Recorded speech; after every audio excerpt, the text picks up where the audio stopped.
January 20th, 2021, Philly Downtown Development Authority meeting to order. And we will be note that this is a remote electronic meeting. And if we could please have a roll call. Yes. Chair Kurlik? Here, yes.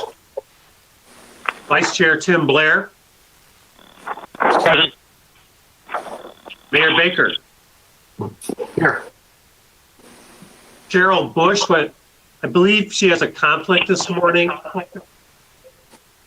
Larry Kiesling? Here. Marty Nolenberg?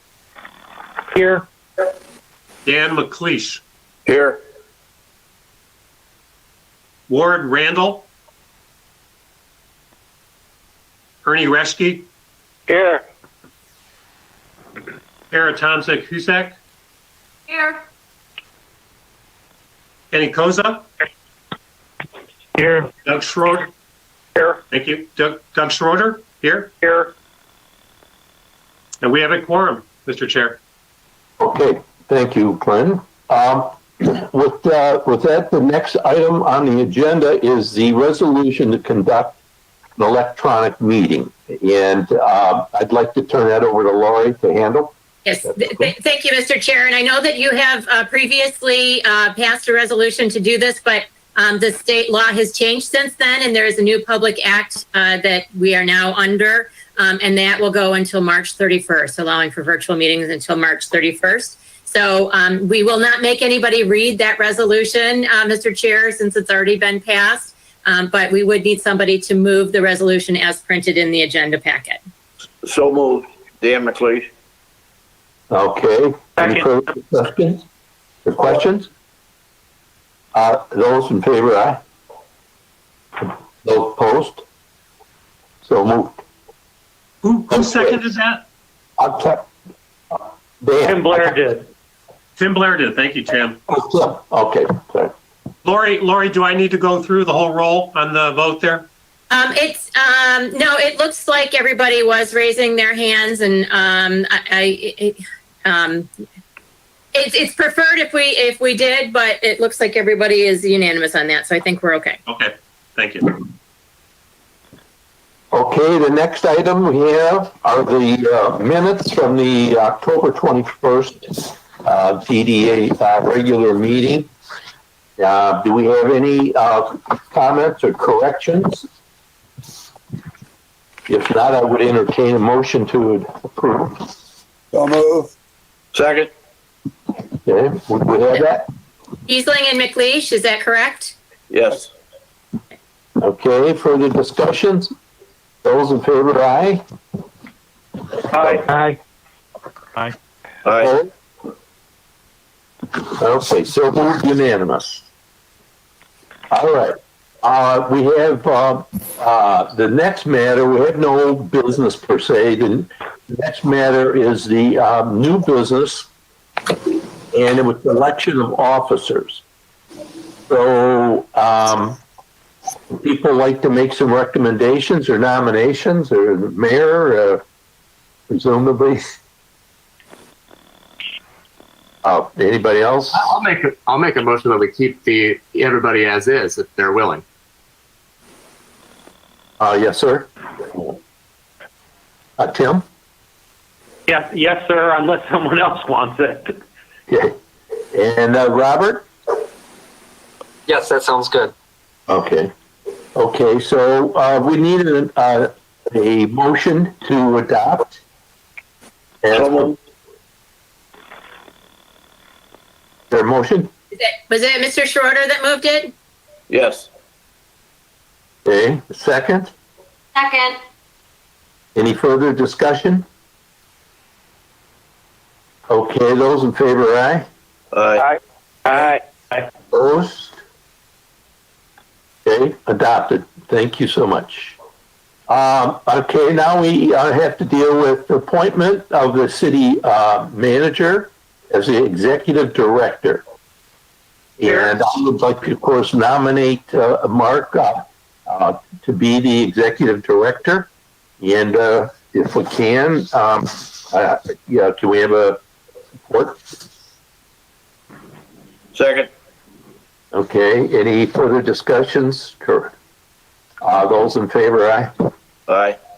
Aye. Opposed? Okay, accepted, adopted. Who Okay, seconded that? I'm sorry?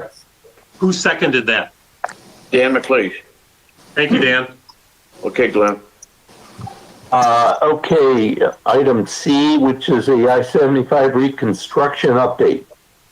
Bill Hootery and Adam Wayne, the MDOT construction engineer. So, okay. I can start. Bill, you want to handle this? I'm actually going to turn it over to Adam and let him provide the update. Adam, go ahead. Thank you, Bill, and thank you to the chair and the group for having me this morning. I am filling in for Drew Buckner, our senior project manager, who had a conflict today. Could you speak up louder, please? Yeah, Be a little closer to the mic. can you hear me now? Yes. Yes. All right. So, summary, we did open up I-75 from 13 Mile all the way through Coolidge to 3 lanes in both directions November 15th. We've had some intermittent lane and shoulder closures for project operations. We continue to install the freeway lighting and fiber optic cables for the signs along the corridor. For the 2 main interchanges at Big Beaver and 14 Mile, we expect those to be open for Big Beaver tentatively April 2021, and 14 Mile will be open June 2021. There were some delays with coordination with DTE to establish power feeds at both interchanges, and then we have some advanced procurement, so some long order items for the signals at 14 Mile. So right now, project operations have slowed with the weather, but we expect them to pick back up in early March. Other project operations that we'll be expecting to continue in 2021 will be the completion of Noise Wall 10. That is the segment northbound 75, beginning at Waddles and extending north. We have the posts installed, and so they will be finalizing installation of the panels, and then they will have crews to complete the coating of both Noise Wall 10 and the remaining segments. So right now, that's the major items that we have for construction inspected in 2021. And I guess a little bit of a further outlook, we will have a landscape project coming into this segment in the fall to begin tree planting, and then that will continue for the next 2 years. Okay, thanks, Adam. Tara, did you have a question? Oh, okay. Anybody have anything to add or any questions? Bill? I do. I have a question. This is Martin. So I guess just, as an authority here, I guess I feel like we've been dealing with this construction project for a long time. Obviously, our restaurant is just outside of it, but people trying to get to and from my perspective, I come from the west side, and traffic is backed up, quite a bit. I don't see anybody working on it for several months. My guests are complaining about getting access to it. And this is just a concern that I have, that there doesn't appear to be any activity for the last couple of months. What I'm trying to understand is, we had zero traffic all year last year, and you have plenty of time, plenty of room to, get the electrical hookup and all of that. It's just, I guess it's not a question, but it is a frustration that I have with MDOT in terms of their delay in the project. And so as a member of the DDA and having a business in the DDA, it impacts business. And so I don't know if there's something that the city can do to receive compensation? You say you have a landscape project coming up, in the fall. Is there something that we should be asking for from MDOT? It's frustrating as a business owner to see nothing happen for 2 months. I mean, literally, there's nobody there. So I don't know. I don't know if that's a question. It's more of a frustration more than anything else. But it just seems to me that it's frustrating as a business owner. It's just really frustrating to not see any activity for 2 months. Adam, Bill, can you respond, please? If I may speak on some of the project operations in particular, from November moving forward, while we were waiting for coordination with DTE, part of it was identifying an unknown utility line that went through the corridor. And these challenges do occur during construction, but they have a ripple effect. And we appreciate the patience and the understanding of both our community partners and the businesses in the area. One of the primary reasons why we have not opened up the DDI at Big Beaver to its normal configuration and removed the traffic control is because while the pavement has been constructed, without the signals being energized in service, we cannot shift those lanes. Right now with the temperature restrictions, we can't put pavement marking down to safely guide the public through this interchange, especially with a newer configuration like these two in the area. So we have had challenges during this project, both with our contractor coordination with third-party utilities, and we apologize for these unforeseen delays, and we do appreciate the understanding and the adversity that you're having to overcome. Are we going after the contractor for these delays? Is there something in the contract that says that because of unnecessary delays that are you getting money back from them? Is that something that's in the contract? There are provisions in our contract that particularly discuss utility coordination and any type of adjustments to contract price because of changes in deadlines.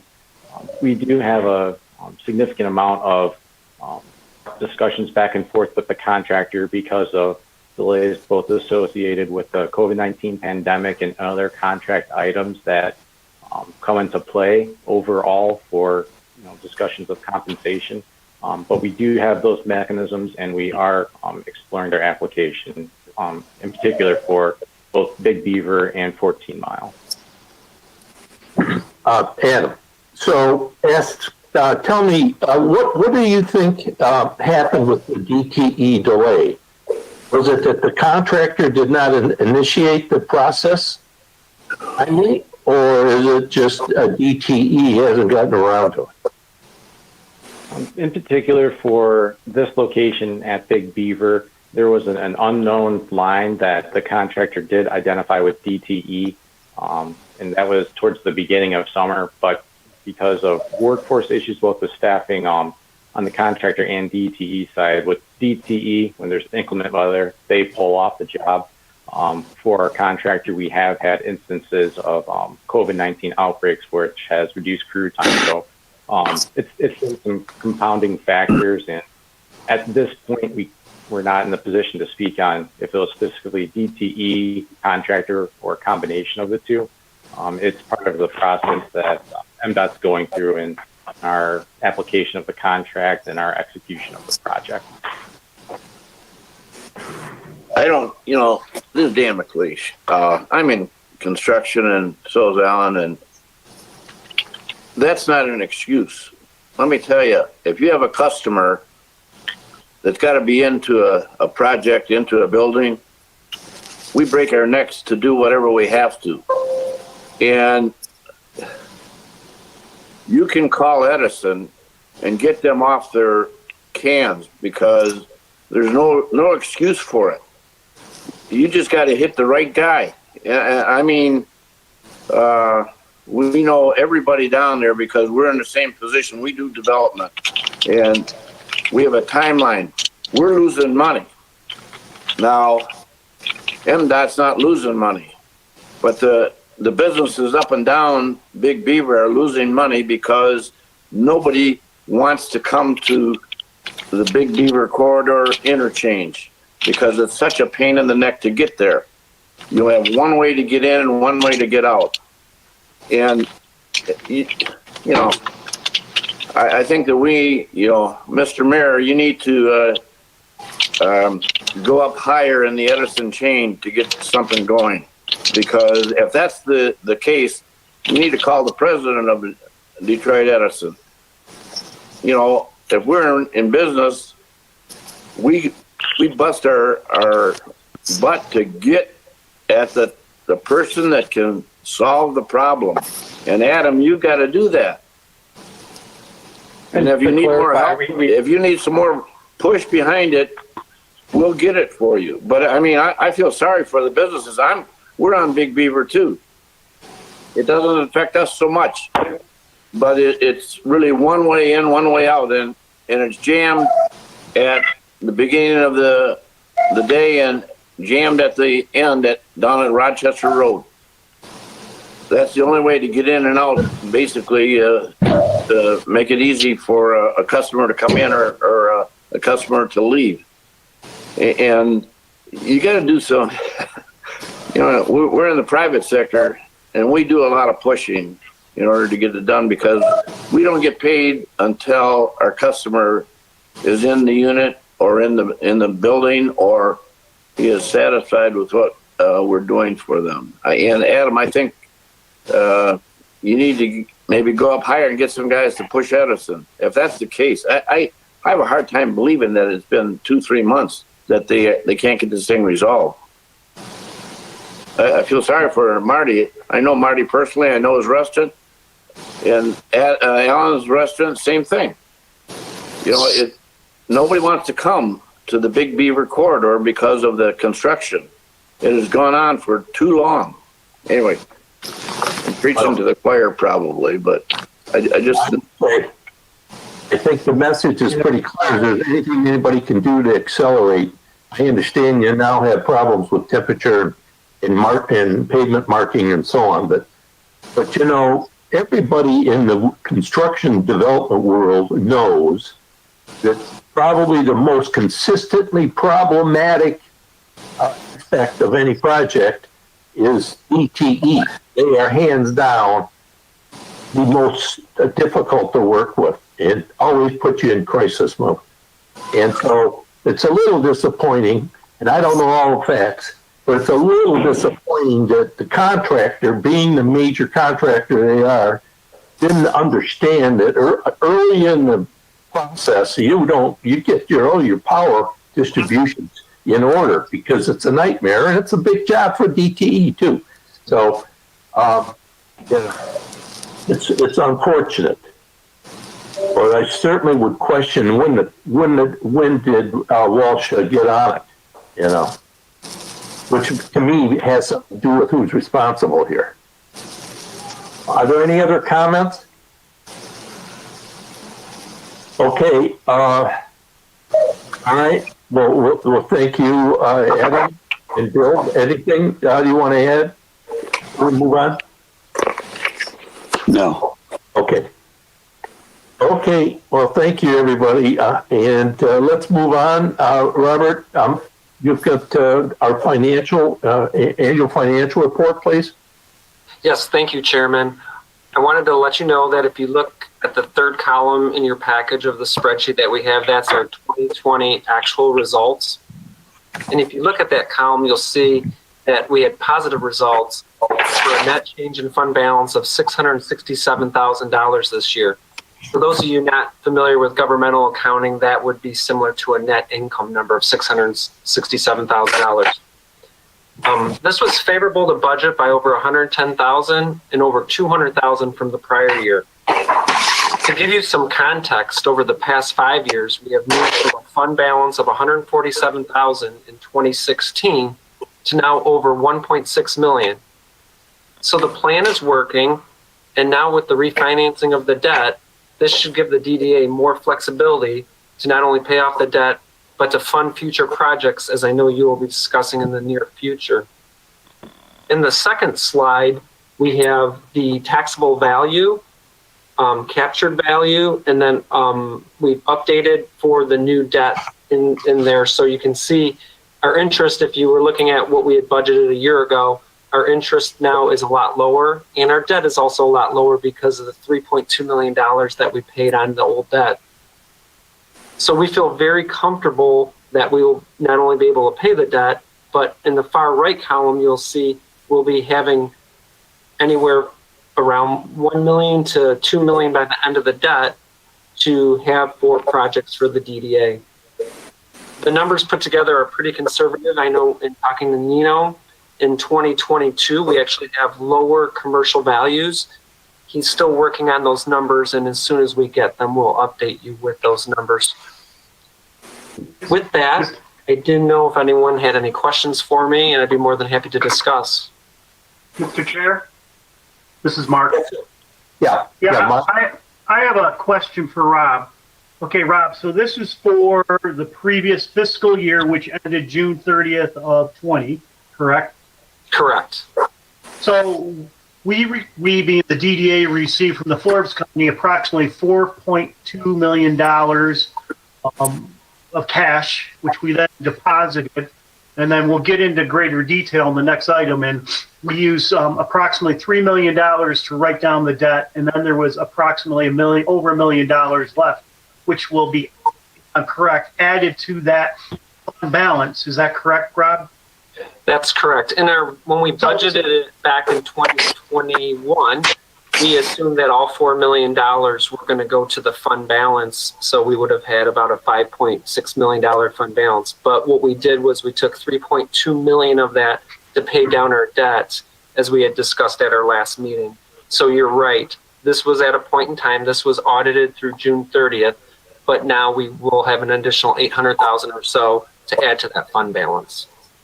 Chair, so we're going to talk a little bit about, what to do with going forward with our dollars available. But as part of that, I will have discussions on the side with Rob to make a recommendation to the DDA and City Council how much fund balance actually needs to be retained, an appropriate amount going forward that we protect for the future. Because we are going to have more than $1.6 million in fund balance as we move forward.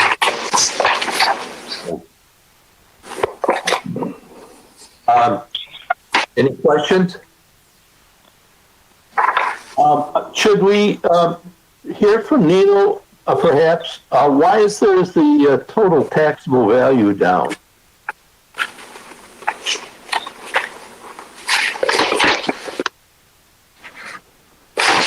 Can you hear me now? I'm sorry. Yep. Okay. So, and these numbers are preliminary. I can't release any actuals to you folks yet.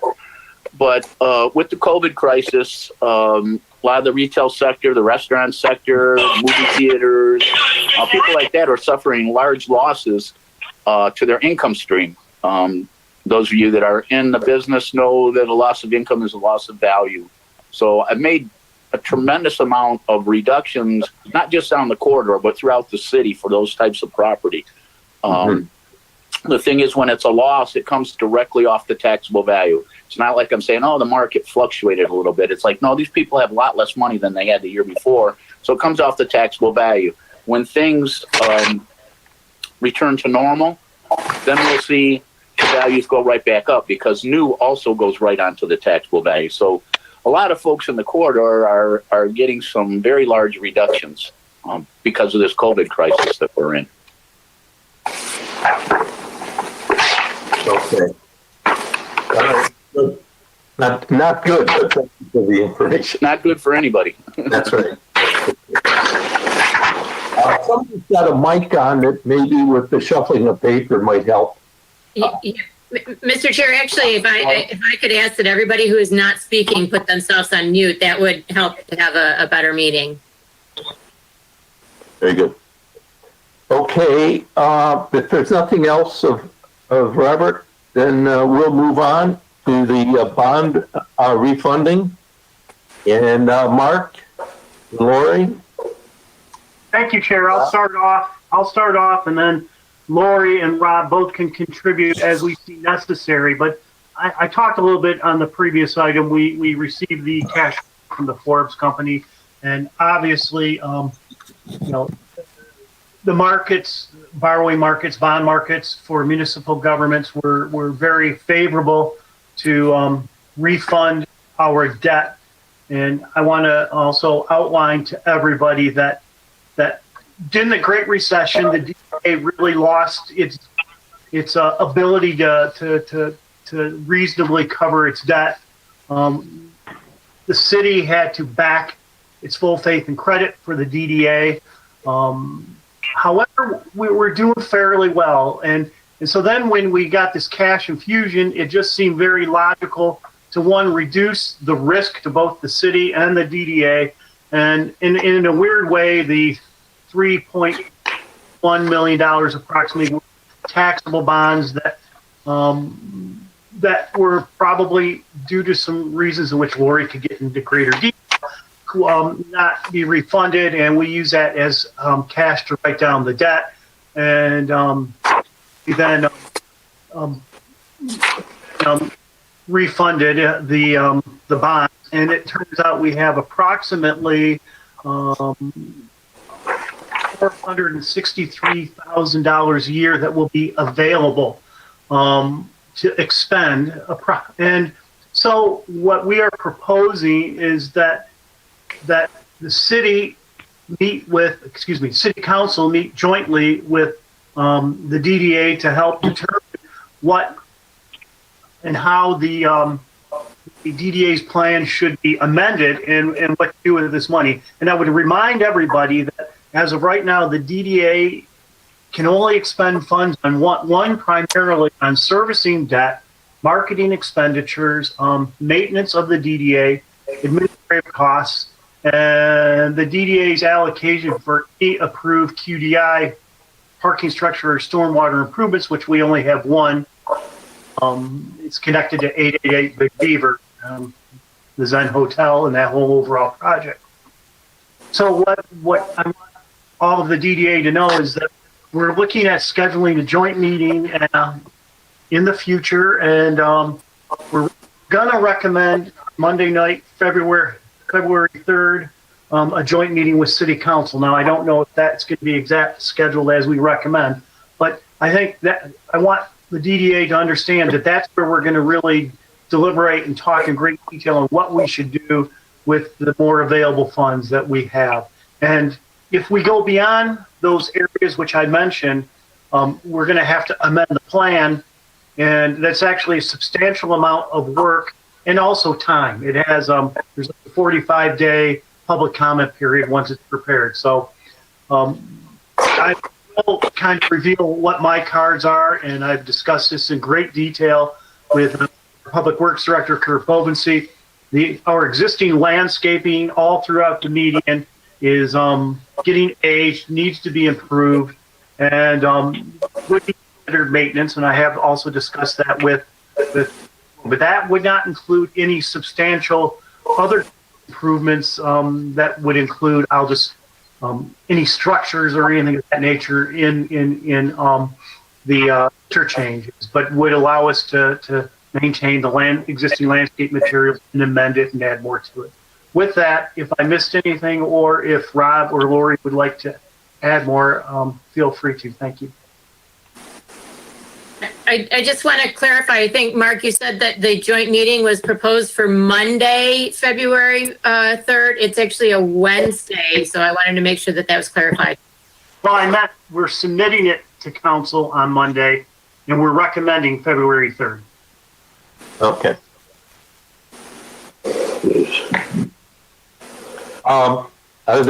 Do we have anything else here?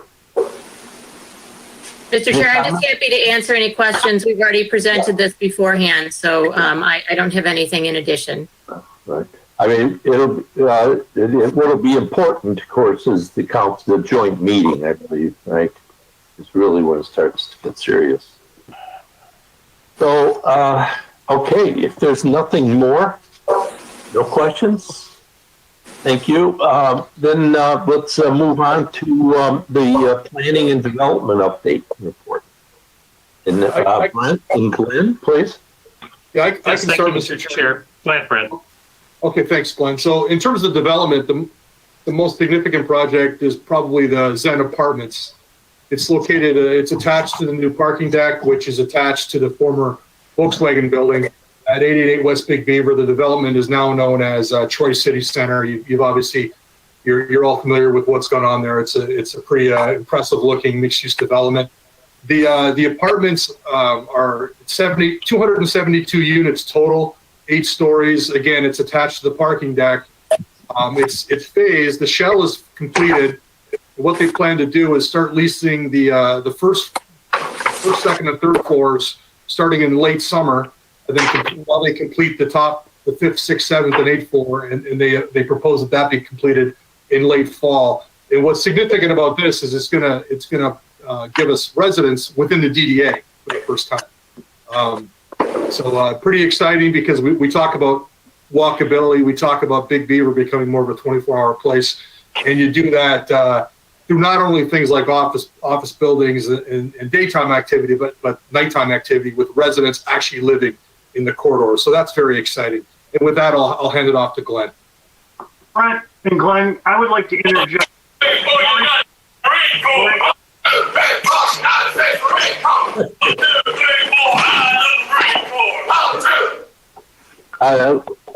So there are several people who still have their mics on. If you could put it on mute, I think it would be appreciated, and I'm going to put mine on mute too. All right, can you explain the significance of the residents? In the DDA? Yes, just briefly, and we've talked about this before, but it requires an amendment to the plan when we have residents. We've not had that to date, but under the state statute, there is a requirement that we have a separate residential council, and so we will need to put that in an updated plan. When do we trigger that, or when is it triggered given the phasing of occupancy? So again, we'll have to work out the timing of that, but you need to have residents in there before you can appoint members to the residential council. So we will be ready to go as quickly as we can be.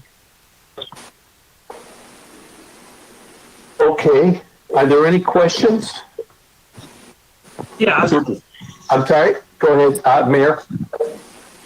Well, thanks. My quick question, just Brent, do you know what the market rate rent they're expecting to get on those units? I do not, Mr. Mayor. Okay.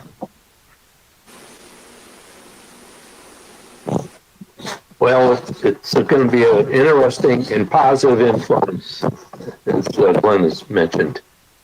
Yeah, and Mr. Chair, just to add, there's not a whole lot different in the report this month compared to October.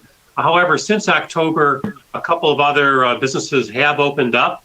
That's worth mentioning. Buddy's Pizza has opened up over on Wilshire at Crooks in that new retail center that's over there.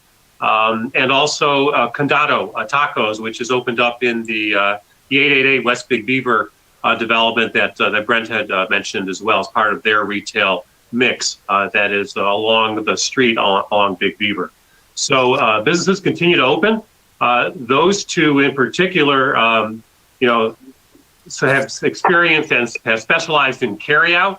So they have been, surviving along the way.